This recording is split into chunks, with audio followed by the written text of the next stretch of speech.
नमस्कार मेरी YouTube family हमशका voice में आप लोगों का स्वागत है। आइए सुनते हैं फिर से एक नई कहानी। सुबह 5 बजे अलार्म बजा। सुबह आज बेमन से उठी, अंग अंग दर्द कर रहा था। 2 मिनट और लेट जाती हूँ, उसमें ही 10 मिनट निकल गए। आखिर 5:15 पर ही तो उठना पड़ा। अलसाई आंखों को खोला और बाथरूम में जाकर मुंह धो आई। फिर फटाफट किचन में गई, एक बर्नर पर पानी चढ़ाया, सास को गर्म पानी दिया, फिर सब्जियों को फ्रिज से निकाला। क्या बनाऊं? कल इसके लिए सोच नहीं पाई थी। कल अचानक से पास में रह रही बुआ सास का परिवार आ गया। डिनर भी यही था। रात को वो देर तक बैठे, फिर उनके जाने में देर हो गई, फिर सोने में और सुबह आँख खुलने में।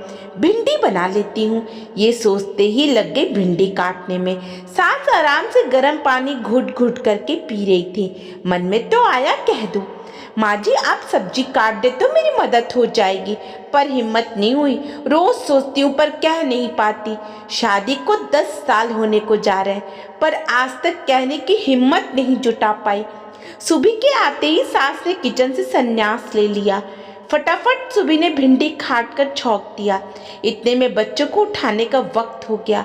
एक तरफ सब्जी, दूसरे बर्नर पर चाय, तीसरे पर दूध चढ़ाकर बच्चों को उठाने चल दी।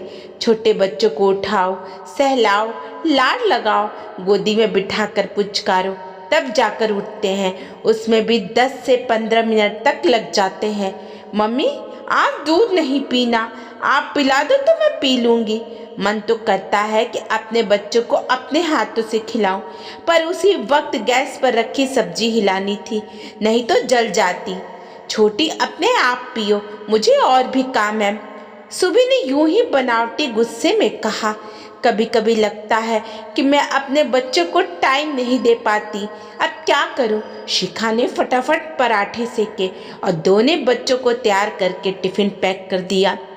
अरे मम्मी पानी की बोतल? हाँ वो तो यहीं रह गई। हड़बड़ी में सुबह ने वो भी भरी। 2 मिनट भी देर हो जाए तो बस रुकती नहीं है। फिर बच्चों को स्कूटी से इतना दूर छोड़ने जाओ। सुबह चाय? ससुर जी अखबार का पन्ना पलटते हुए बोले। जैसे तैसे चाय दी और बैग लेकर के दौड़ी। बच्चों को बस में बिठाकर बोझिल कदमों से आते हुए पार्क में टहल रही औरतों को देखकर उसका भी मन हुआ कि वो भी सुबह की ताजी हवा में टहले, पर अभी उसे नैतिक का टिफिन पैक करना था, नाश्ता बनाना था। घर आकर उसे रोज की तरह सास ससुर के लिए नाश्ता बनाया, फिर सारे बिस्तर समेटे, यहाँ वहाँ कपड़े उठाए, वॉशिंग मशीन में कपड़े लगाए, किचन के दूध दही के बर्तनों को खाली किया। उसने तसल्ली से बैठकर चाय भी नहीं पी कि तभी खबर मिली कि आज मेड नहीं आएगी। उसके पाँव में चोट लगी है। घर का काम निपटाने में वक्त लग गया। लंच बनाया, लंच का काम निपटा ही था कि बच्चों को आने का वक्त हो गया। छोटी 1 बजे स्कूल से आती है और उसे लेकर के आई। उसका खाना पीना किया, कपड़े बदले, बड़ी मुश्किल से उसे सुलाई था कि तभी बड़े बेटे को लाने का टाइम हो गया। सुबह का मन कर रहा था कि वो भी एक झपकी ले ले, पर फिर स्कूटी स्टार्ट की और बेटे को 3 बजे बस स्टॉप से लेकर के आई। दोनों बच्चों के आने का अलग वक्त था। 2 बार चक्कर हो जाते। ससुर जी टीवी देख रहे थे तो वो भी ला सकते थे, पर ये भी सुबह का ही काम था। सोनू की स्कूल की बातें सुनने में नील थी। उसे खाना दिया था कि छोटी शोर शराबे से उठ गई, फिर उसे बहलाने में लग गई। सुबह 4 बज गए, चाय का टाइम हो गया, बना दो। सुबह की सास पलंग पर करवट बदलते हुए बोली। सुबह तेज कदमों से किचन में दौड़ी और चाय चढ़ा दी। अपनी भी चाय का कप लेकर के कमरे में आई। दोनों बच्चों की डायरी चेक की, उन्हें होमवर्क करवाया। छोटे को डिक्टेशन था, उसे स्पेलिंग याद करवाई। सोनू के कल मैथ्स का टेस्ट था, उसे समझाया। इसी में 6 बज गए। सास ससुर जल्दी खाना खा लेते हैं। एक बर्नर पर सब्जी चढ़ाई तो दूसरे बर्नर पर बच्चों के लिए दूध। सीटी बजते ही आटा मला, बच्चों को दूध दे करके तैयार किया और दोनों को ड्राइंग क्लास छोड़ करके आई। आकर सास ससुर को खाना खिलाया, फिर बच्चों को लाने का वक्त हो गया। शाम को पार्क में चहलकदमी करती औरतों की देखकर उसका भी मन करता था वो भी कुछ देर यहाँ रुके, सबसे बात करे। लेकिन नैतिक के ऑफिस से आने का वक्त हो गया। जाते ही चाय चढ़ा दी, तभी नैतिक के चिल्लाने की आवाज आई, सुबी मेरा टॉवेल कहाँ है? कितनी बार बोला है मुझे बाथरूम में चाहिए, मुंह हाथ धोने के बाद ही चाहिए होता है। वो मैंने धो दिया था, बाहर सूख रहा है, अभी लाती हूँ। सुबी जैसे ही टॉवेल लेकर के आई, नैतिक के मम्मी पापा कह रहे थे कि पता नहीं सारा दिन करती क्या है, घर में ही तो रहती है। ये सुनकर सुबी कड़वे का घूंट पीकर रह गई। सदा से औरतों को घरेलू काम को कम आका जाता है, वो कितना भी कर ले सुबह से रात तक लगी रहती है। घर के लिए अपनी नींद, चैन, सेहत, करियर तक त्याग देती है। फिर भी यही सुनने को मिलता है कि घर पर ही तो रहती है, कुछ नहीं करती। ये उसके रोज के दिनों में से एक था, लेकिन आज कुछ अलग हुआ। शुभी का दिल आहत हो गया था क्योंकि नैतिक ने भी सहमति के साथ सुना था। सब कुछ जानते हुए भी उसके लिए एक शब्द भी नहीं बोला। एक औरत को पति से उम्मीद होती है, जब वो भी टूट जाए तो अस्तित्व ही नहीं रहता खुद का, ऐसा लगता है। सुबह दूसरे दिन उठी, यथावत काम किया, उसके बाद अपने और बेटी के कपड़े पैक किए। नैतिक को फोन किया, मैं कुछ दिन के लिए मैके जा रही हूँ, माँ ने बुलाया है। 1 साल हो रहा है उनको देखा नहीं है। अरे ऐसे कैसे अचानक?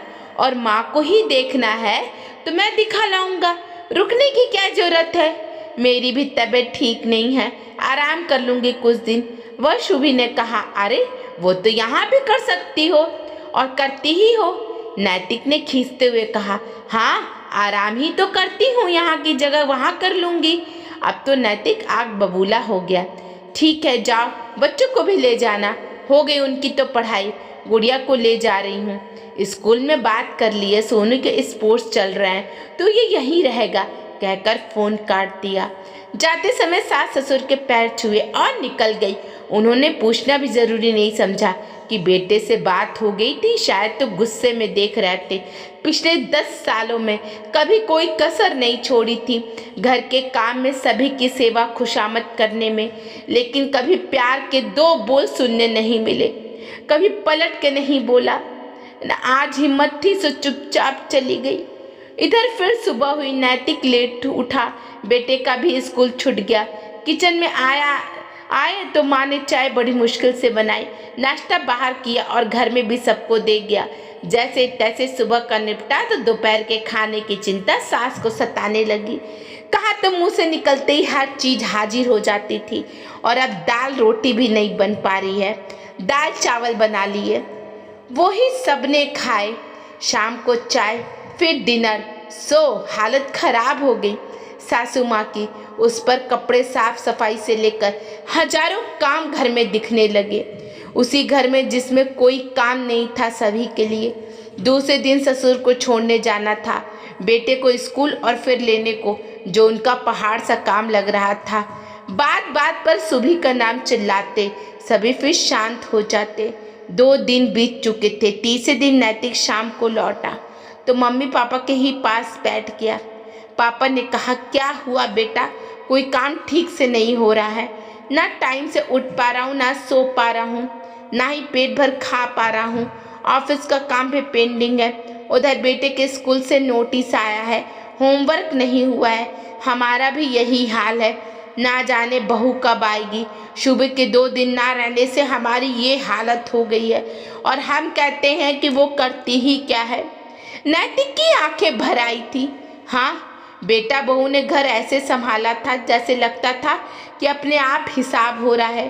काम का बोझ उसी का समझ आता है जो ढोता है, करवाने वाले को जो समझ आता है जब वो करता है। हम सब ने अपनी जिम्मेदारी उसके ऊपर ही छोड़ दी, इसलिए काम की आदत ही छूट गई। वो हमारे हिस्से का भी काम कर रही थी बिना किसी शिकायत के। जा बेटा उसे ले आ। दूसरे दिन नैतिक सुबह को ले आया, वो भी आ गई बिना कुछ कहे, क्योंकि घर की हालत क्या होगी उसको अंदाज़ा था। और नैतिक लेने जाना भी गवाही दे रहा था। दूसरे दिन सुबह उठी तो नैतिक उठ चुका था, बच्चों को भी तैयार कर रहा था। सुबह हड़बड़ा सी गई, कैसे आँख नहीं खुली। तुरंत बाथरूम में गई, आकर सीधे किचन में जाने लगी तो नैतिक ने बोला, तुम चाय बना ले आओ, हम साथ में पियेंगे। वो किचन में गई तो सासू माँ पहले से ही थी। बोली, चाय ले जाओ बहू, मैंने बना दी है, हम लोगों ने पी ली है, नाश्ते के लिए सब्जी काट दी है, आकर बना लेना। आज पहली बार शकुन से नैतिक के साथ चाय पी थी। सुबह ने फिर किचन में आकर के नाश्ता बनाया, बच्चों को रखा और जैसे ही स्कूटी की चाबी उठाई, ससुर बोले, लाओ बहू मैं छोड़ आऊं बच्चों को, थोड़ी हवा भी लग जाएगी। सुबह की इतनी सरलता से सारा काम हो गया था। सुबह आकर शांत बैठी हुई थी। सासू माँ आई, नैतिक भी। सासू माँ बोली, बहू हमें समझ आ गया है वो जो तू बताना चाहती थी। अब से हम सब तुम्हारे साथ काम में हाथ बटाएंगे। हम भूल गए थे कि एक बहू के आने से हमारी जिम्मेदारियां बढ़ जाती हैं, खत्म नहीं होती। तू नौकरानी नहीं बहुरानी है। नैतिक ने कहा, कई बार हमने बोला है तुमको, तुम करती क्या हो, आज समझ आ गया। ये घर सुचारू रूप से सिर्फ तुम्हारी बदौलत ही चलता है। तभी ससुर जी आ गए, बोले, बहू आज से हम सब अपनी जिम्मेदारी समझेंगे, जो बन सकेगा तुम्हारी हेल्प करेंगे। नैतिक ने शुभी से पूछा, बताओ तुम्हें क्या चाहिए। शुभी ने कहा, बस अब और क्या चाहिए। शुभी रो रही थी। शुभी के आंखों में आंसू थे, लेकिन आंसू खुशी के थे। घर में सब समय रहते सब समझ गए थे, लेकिन ज़्यादातर ऐसा नहीं होता। लेकिन उम्मीद करती हूँ ऐसी इस कहानी में घर के सभी सदस्य एक गृहिणी की अहमियत समझ गए होंगे। इस तरह अगर हर घर में समझ जाए तो एक औरत भी अपने जीवन को शांति से, इज्जत से जी सकेगी, अपने हाउस वाइफ होने पर खुश हो सकेगी। दोस्तों, आपको कहानी कैसी लगी? अगर अच्छी लगे तो लाइक कमेंट शेयर कीजिएगा और चैनल पर नया चैनल सब्सक्राइब कीजिएगा। इन्हीं शुभकामनाओं के साथ इस कहानी को यहीं पे समाप्त करती हूँ। कैसी लगी कहानी कमेंट करके ज़रूर बताइएगा और इसी तरह की कहानी पढ़ने के लिए मुझे भी फॉलो कर लीजिएगा। धन्यवाद।